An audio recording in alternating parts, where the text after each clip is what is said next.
Boa noite, César. Fala, professor. Boa noite. Tudo bem? Tudo ótimo.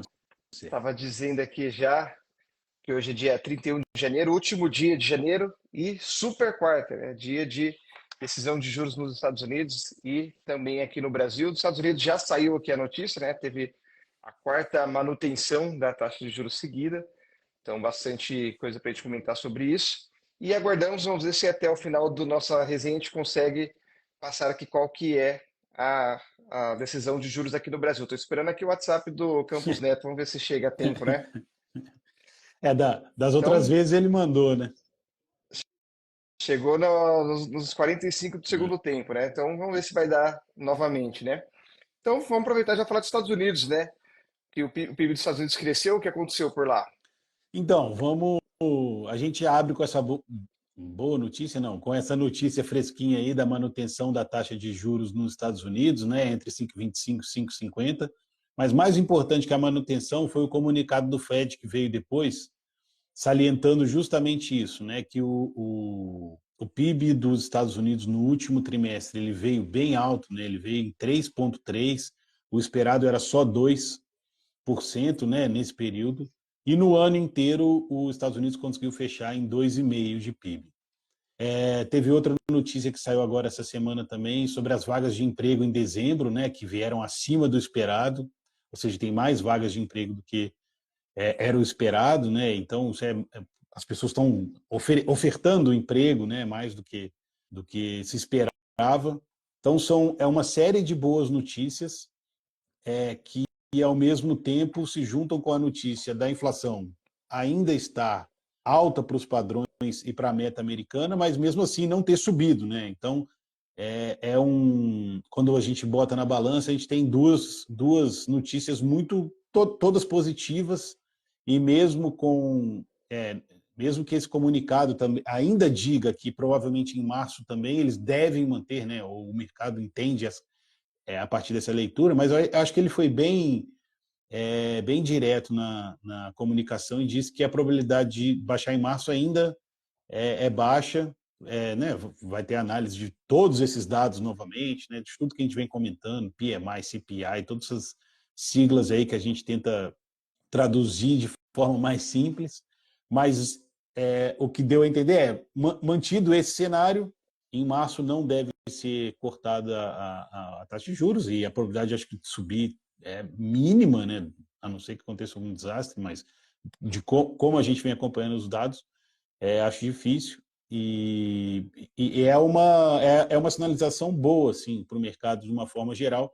Talvez não seja tão boa aqui para o Brasil, porque a gente viu que a manutenção da última vez começou causou, a gente não dá para dizer certo, mas pode ter causado uma inversão do fluxo para a Bolsa Brasileira, né? Vamos ver aí como que vai ser a nossa mais tarde, para a gente poder casar as duas aí direitinho. Com certeza. Quem esperou ali uma queda muito forte na economia americana se frustrou porque a economia tem se mostrado muito resiliente e essa sinalização do Fed vai fazer com que pelo menos traga mais estabilidade para o mercado, né? Não vai ficar aquele sobe e desce, então estou esperando as coisas terem bastante certeza que está na hora de abaixar, ao invés de abaixar e daqui a pouco ter que subir de novo, passaria uma mensagem ainda pior. Então, parcimônia é o nome do jogo, né? E, além dos Estados Unidos ter mantido, na Europa também teve manutenção, né? Como que está por lá? A Europa também decidiu manter a taxa de juros. Eles estão numa situação um pouco parecida, né? Porque a inflação também está acima da meta lá. O que a gente tem visto o Banco Central Europeu dizer é que vai manter a taxa de juros até que a inflação convirja, né, para a meta deles. Eles têm um pouquinho mais de problema em relação a PIB que os Estados Unidos, né? O PIB deles tem sofrido mais, né? Eles não devem crescer praticamente nada aí quando fechar os dados de 2023. O desemprego também está ali numa faixa que não vai nem para cima nem para baixo, né? Como a gente sempre fala, a Europa as notícias demoram um pouco mais para mudar do que nas outras regiões que a gente gosta de falar aqui. O que teve de diferente essa semana, né, da semana passada para cá, foi um protesto grande ali dos agricultores na França, né? Eles estão a França tem um histórico grande de deixar a gente no campo, de deixar a produção, mas ao mesmo tempo eles não conseguem concorrer com a nossa agricultura aqui, né? Então eles têm uma série de restrições lá para importação de produtos do Mercosul e tem muito subsídio, né, para poderem produzir lá também e tal. A gente não concorre com eles no vinho, né, mas a gente concorre em bastante outras coisas aí. E eles estão bravos lá, cara. E tem teoricamente tinha um acordo sendo costurado ali entre Mercosul e Europa e não deve para frente, vai azedar. É uma notícia ruim aqui para a gente, mas acho que era mais ou menos o esperado, né? A gente sabe que essa questão, a pressão que eles fazem lá é muito grande e assim, não é um protesto comum, né? Não é um protesto de trator na rua só. Os caras jogam esterco nos prédios públicos, joga palha na frente da cidade inteira e tal. É um negócio, a pressão lá é bem grande, né? O setor ali é bem unido a favor dessas medidas aí. Com certeza. E a gente viu também que a Europa acaba seguindo um pouco mais na mesma, né? Esse acordo que era muito esperado há muito tempo já, que vem sendo costurado, teve até uma pressão essa, agora até o Macron ali acabou se posicionando um pouco para ser mais lento, né? Enfim, vamos ver o que vai acontecer nos próximos capítulos. Mas a gente teve ali também de notícia, a gente está com temporada de balanço, né? Nada extremamente relevante, tudo mais ou menos dentro do esperado, mas nesse período, quando a gente está olhando aqui as empresas, tivemos uma notícia bem, talvez até um pouco já esperada, mas que traz agora um sinal ali vermelho ainda mais forte, que foi a Evergrande ali na China, né? O que aconteceu lá? Pois é, durante essa semana, uma corte de Hong Kong, né, que cuida de direito civil e comercial, é, condenou, né, assim, a Evergrande a ser liquidada e para honrar os compromissos e os débitos, né, que ela tinha com os credores, com alguns credores e fornecedores. A decisão, a princípio, só vale ali para a ilha de Hong Kong, né? Então, inclusive, a sede da Evergrande ali deve entrar na jogada, mas ainda são valores muito longe da dívida deles, né? Vamos voltar um pouquinho aqui.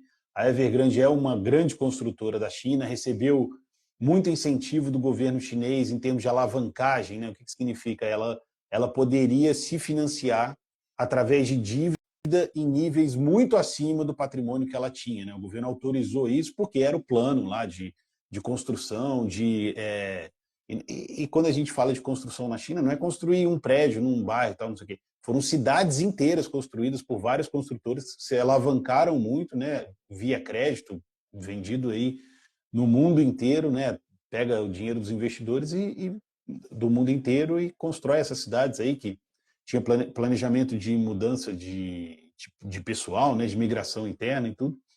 E chegou em 2020, por causa de Covid, por causa de várias coisas, e também porque a dívida já estava ficando muito grande,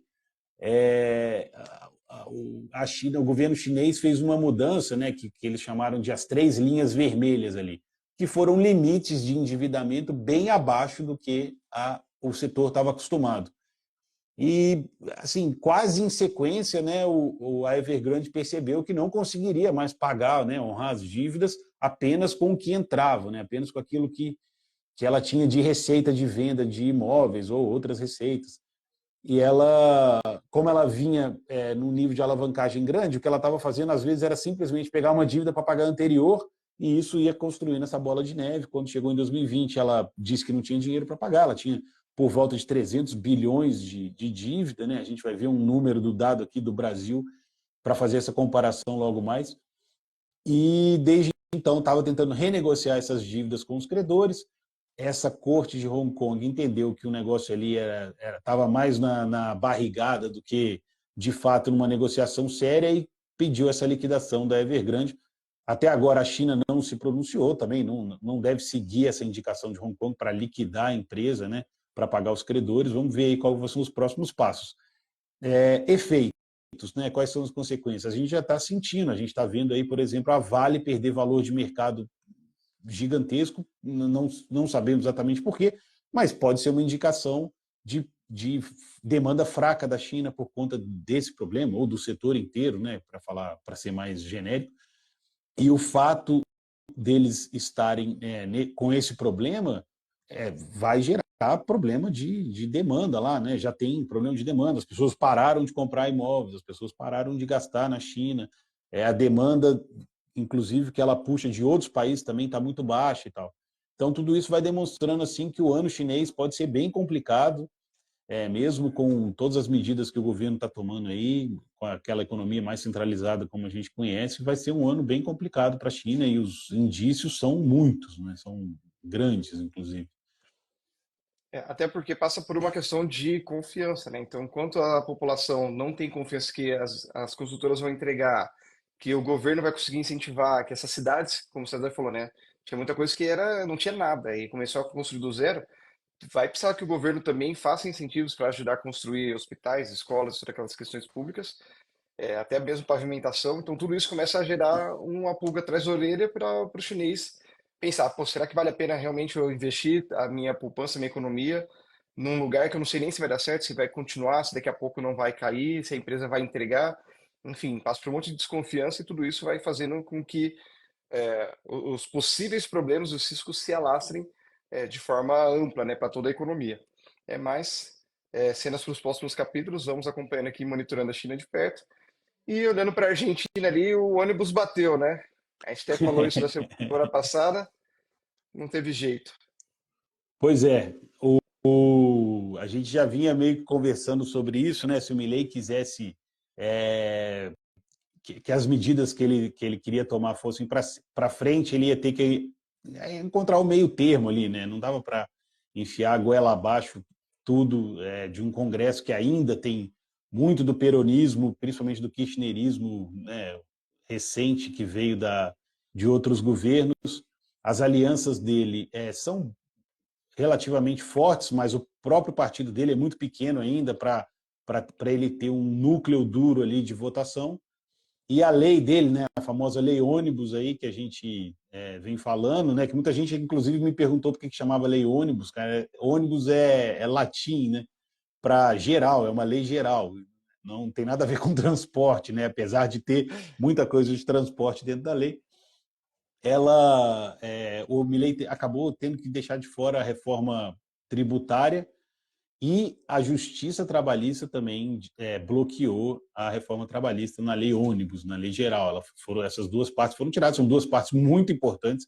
A gente sabe da importância porque a gente passou nos últimos anos por essas duas reformas e elas demoraram muito tempo para ser aprovadas. Ainda teve a reforma da Previdência, que ainda está sendo bastante discutida lá. Então, são três reformas muito básicas para o governo que quer ter um certo controle sobre os gastos ou sobre o déficit, né?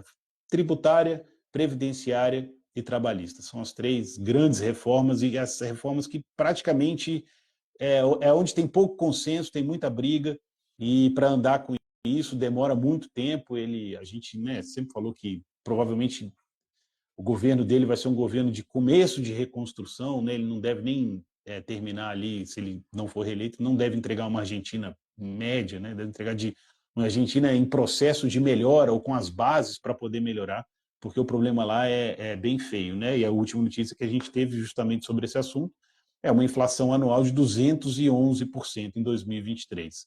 É para poucos isso, né? E a gente fica acompanhando aqui de perto, porque é um país nosso vizinho e tudo, mas uma inflação de É um 211 parceiro e muito é um forte para a gente. parceiro, exato, é um parceiro muito forte, eles têm uma relação grande aqui com o Brasil, eles fazem parte do Mercosul, né, que a gente decidiu criar lá atrás.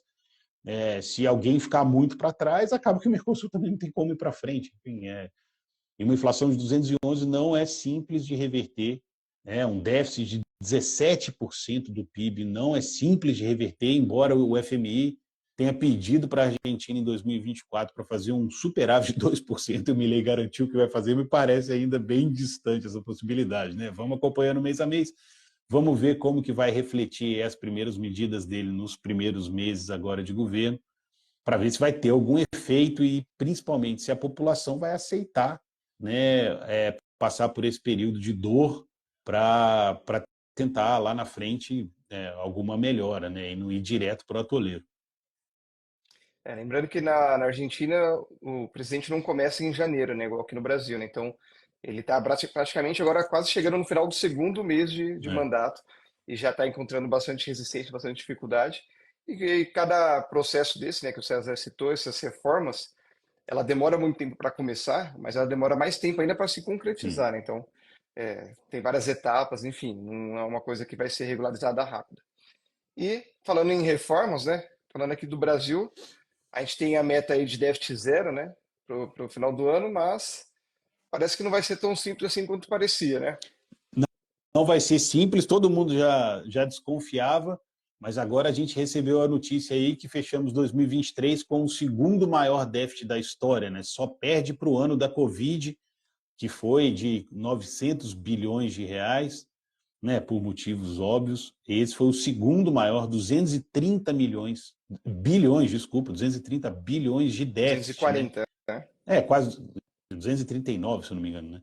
E É. o governo alega que teve que fazer um pagamento grande de precatórios, que veio do governo anterior, né? Tentou julgar a conta do governo anterior, mas mesmo assim, né? Se a gente retirar esses 90 bilhões extraordinários de precatório, a gente fica ali com mais ou menos 140, as despesas foram 150, sendo que era só 125 obrigatório. Então, assim, de qualquer forma teve déficit. Não pode não ter sido desse tamanho, mas como a gente também disse, acho que ali em novembro, né, quando saíram os dados de novembro, em meados de dezembro, o mês de novembro tinha sido também um mês muito difícil, né, de um déficit muito grande, e que a gente tinha pegado os dados ali e o cálculo era que as despesas aumentaram 20%, enquanto as receitas só aumentaram 4%. Né? Não é assim que você consegue um déficit zero. Esse não é o caminho para ser seguido para você fazer um déficit zero, que está na LDO, inclusive, né? Não é uma promessa de governo. Está escrito na LDO ali, a gente é um documento público oficial que deveria ser seguido, espero que seja, né? A Ou fique muito próximo disso. LDO, lembrando que a LDO é uma lei, né? Exatamente. Então, assim, a LDO é a lei das diretrizes orçamentárias. Então, não é só campanha, é o que eles têm que cumprir, inclusive não cumprindo, dependendo de como isso for feito, acarreta de novo naquela questão das pedaladas fiscais que tiraram a Dilma do poder, inclusive, né? Então, Pois é. obviamente, né, não quer dizer que o fato de não cumprir aí significa que vai acontecer isso.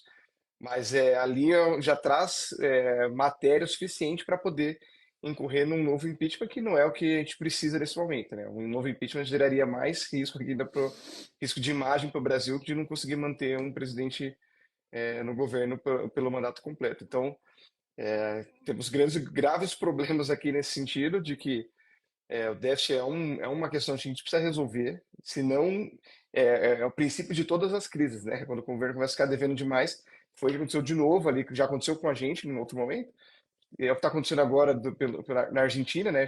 Começou dessa forma, até tomar essa proporção que aconteceu, mas precisamos estancar isso o quanto antes para não esperar virar um problema que seja tão grave a ponto que a gente não tenha uma outra alternativa a não ser penalizar todos os cidadãos, né?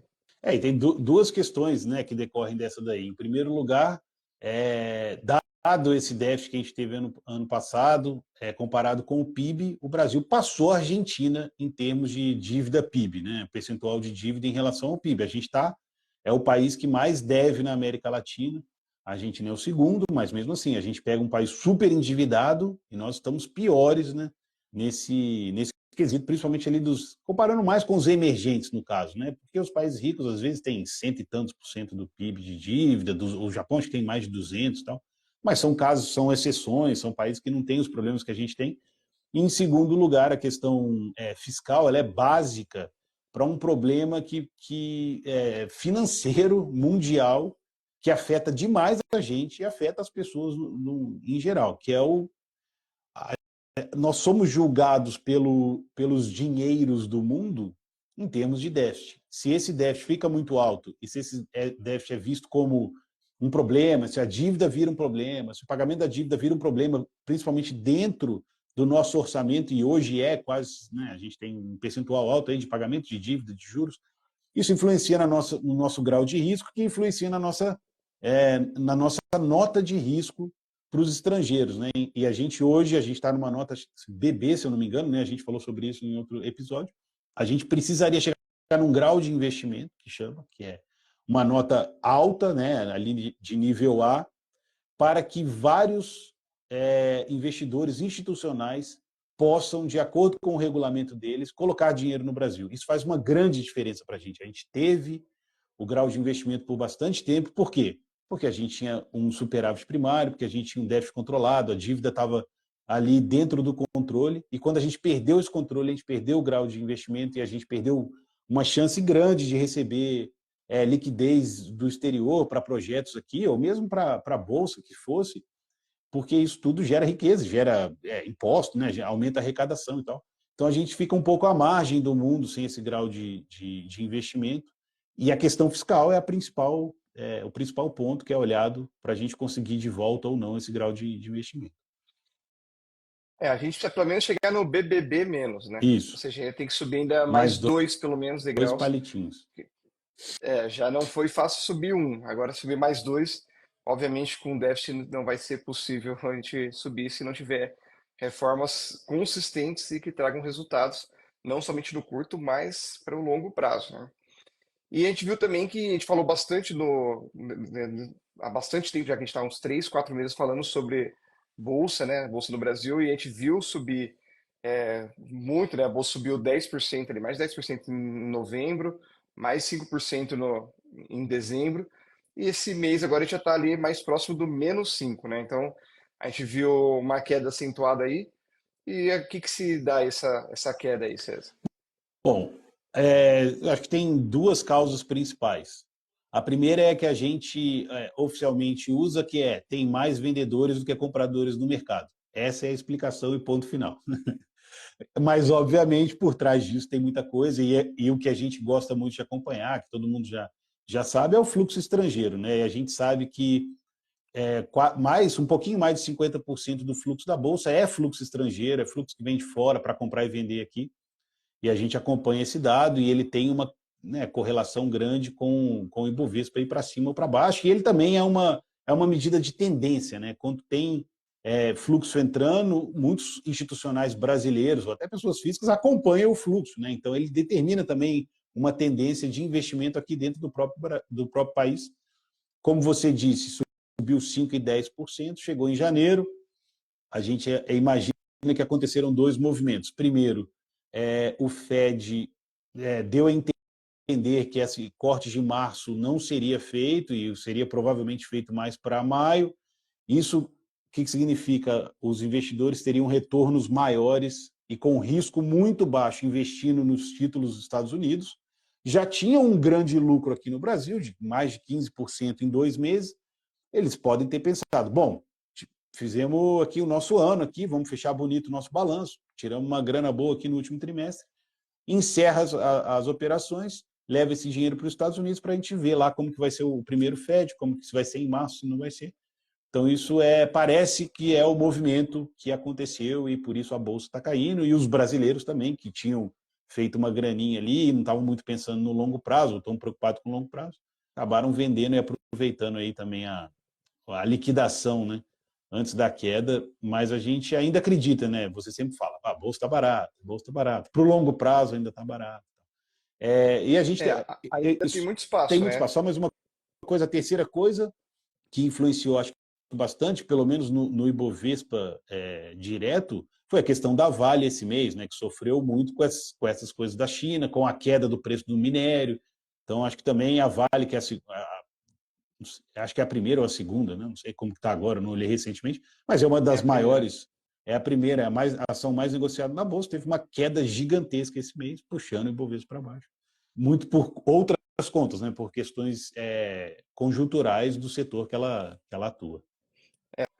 O setor siderúrgico, de forma geral, sofreu bastante. As mineradoras e siderurgia sofreram bastante com essa notícia, mas voltamos àquela mesma informação, né? Quem viu a subida que teve ali no final do ano e acabou perdendo, então abriu novamente ali um bom espaço para poder recompor ali e reajustar o seu portfólio. Continua barato, obviamente que a gente nunca está falando aqui que a ação vai subir amanhã ou na próxima semana, mas olhando para o longo prazo, a gente ainda vê muita oportunidade ainda. Então, para quem precisa compor o portfólio no tamanho certo, tamanho do apetite e o perfil de risco que cada cliente possui. Então, também ficando com alguma dúvida, querendo entender especificamente sobre alguma posição de ação, ou dos seus investimentos de forma geral, mas como a gente pode montar um portfólio olhando para o longo prazo, olhando uma estratégia que faça sentido, a gente, né, fala aqui comigo, com o César, que a gente vai poder te dar uma orientação específica sobre o seu perfil. Certo, César? Certo? Então, trazemos agora finalizar aqui as notícias, vamos falar um pouco sobre o, a nossa curiosidade da semana, né? O que que você traz aí para a Vamos gente hoje? lá, né? Inspirado aí no grande movimento da Evergrande aí, vamos falar não sei se é a origem das bolhas financeiras, mas é a primeira que se tem bem documentada e que a gente tem algumas informações para dar aí, que é a bolha das tulipas, lá da Holanda, em 1637 ela estourou, mas ela começou alguns anos antes, né?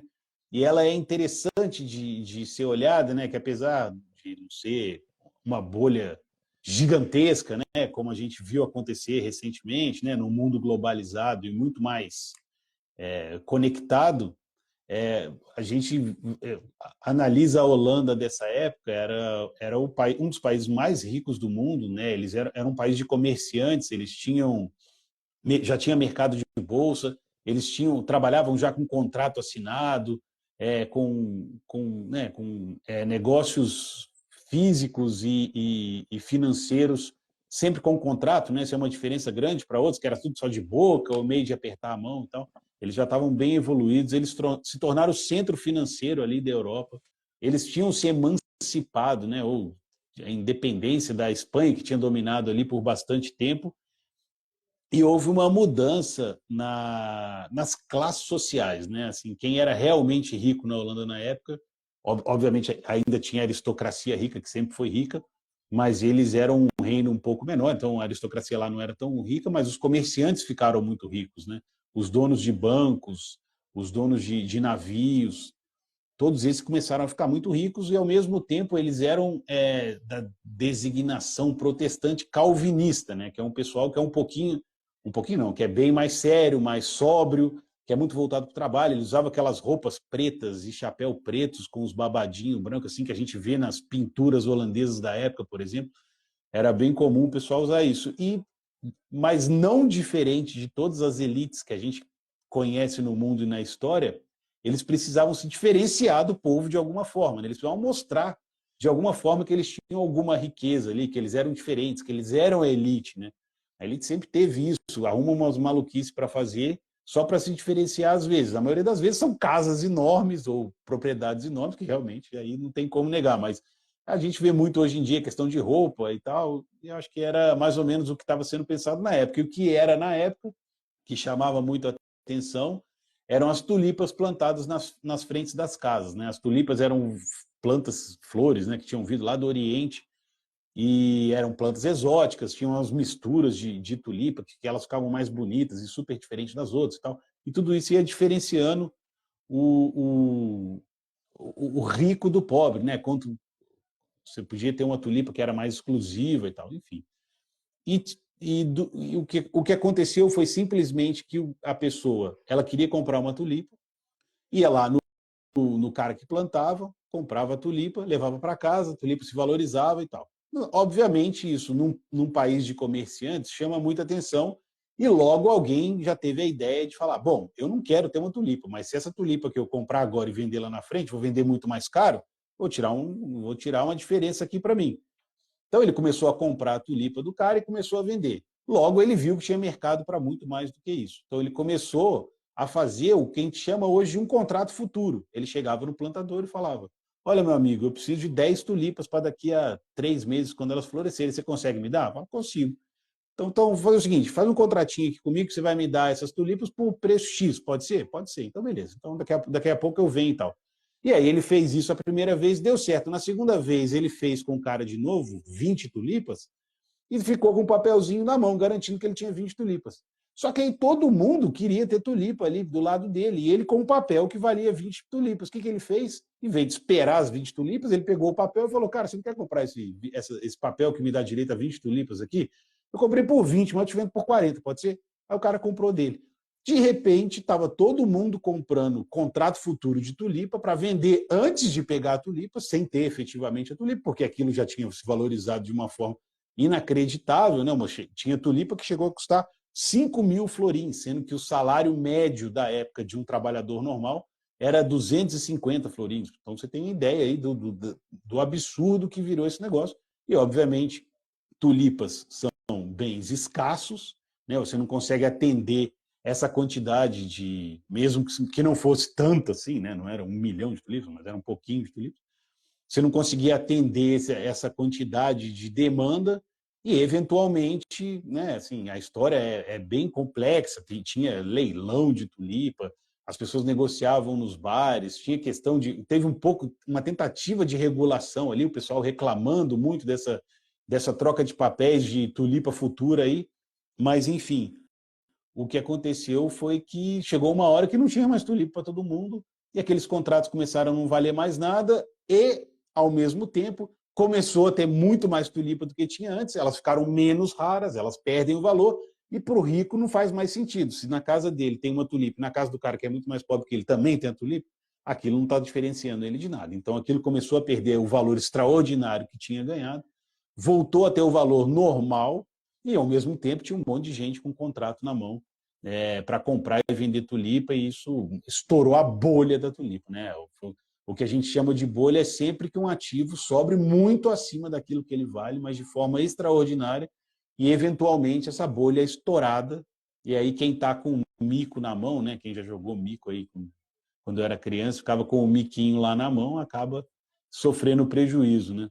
Eu coloquei aqui coloquei mais alguns dados aqui, mas em termos de comparação, assim, dizem que o último grande negócio de tulipas na época rendeu 90 mil florins para uma família cujo pai era o maior colecionador de tulipas da época, e eles conseguiram vender essas tulipas ainda no auge da bolha por 90 mil florins. E desse dia para frente o pessoal já viu que aquilo era um absurdo e já começou ali a estourar a bolha em 1637, só colocando em comparação, né? O salário mínimo no Brasil hoje é 1.300 no mês, o que dá mais ou menos 15.600 no ano. Se a gente colocar essa proporção de 90 mil florins que eles ganharam, era como se eles tivessem vendido as tulipas por 5 milhões e 600 mil a preços de hoje. Né? Assim, é óbvio que se a gente for fazer a conta certinha, eu vou ter um trabalho aqui de mais de um ano, mas é mais ou menos para botar em perspectiva aí o absurdo a que chegou, né? A que ponto chegou, numa época que não tinha internet, que não tinha bolsa de valores, você não podia entrar e sair rápido das coisas, muito menos era um mercado global, era um mercado super localizado ali. E daí vem essa história. Toda vez que alguém fala de tulipa, pode saber que se não estiver falando de flor, está falando de mercado financeiro e de bolha especulativa. Com certeza. Então, para fugir das bolhas aí, procura que os assessores da Amaralto vai poder te ajudar para evitar e fugir de algumas armadilhas aí que podem acontecer no meio do caminho. Certo, César? Muito Certinho. obrigado então por mais uma semana. Semana que vem voltamos lá, só confirmando que acabou de sair aqui agora a taxa de juros. Estava só esperando para isso, hein? Ó. Então caiu 50 pontos mesmo, foi para 11,25 e seguiu o que era a expectativa de mercado. Certo? Certíssimo. Então, obrigado mais uma vez pela parceria por essa semana e nos vemos semana que vem. Um abraço. Até Até mais. mais.